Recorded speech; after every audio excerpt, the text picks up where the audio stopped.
天色尚藍2。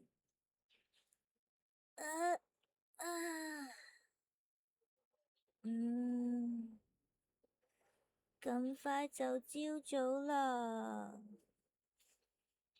Kelly 早晨啊，過嚟食早餐啦，係蚯蚓麵包啊。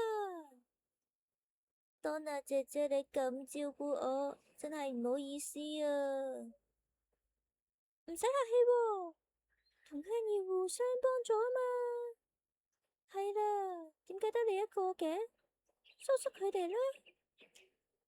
阿爸阿媽都過咗身，有阿哥家姐佢哋打理牧場已經夠啦，所以阿爸臨死之前叫我去城市。啊，佢都係自然死，冇病冇痛噶。原來係咁，咁你有咩擅長嘅嘢？打獵。我以前成日同阿爸去打獵噶，咁大隻熊都捉到，仲學咗阿爸嘅絕招奪命香雞腳。雞族嘅爪真係好犀利啊！梟族嘅你一定都咁勁啫？我說梟族唔係夜行性嘅咩？你唔眼瞓？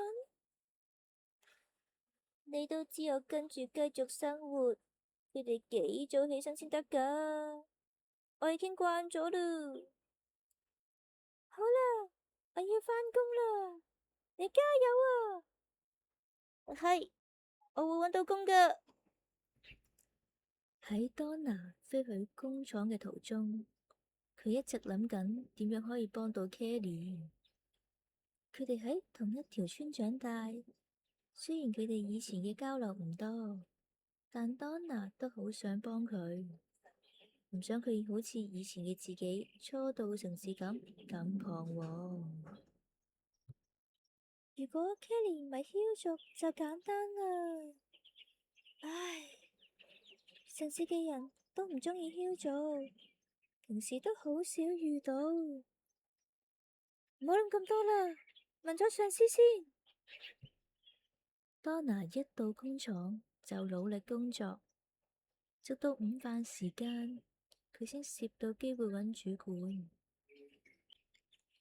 Wanton，我想問下工廠而家有冇請人？我有個朋友啱啱嚟到呢度。你個 friend 係咩族？佢係梟族。梟族啊！咁啱，夜間保安有人走咗，叫佢聽日過嚟啦。好啊，多謝你啊，佢身手好好噶，包你放心。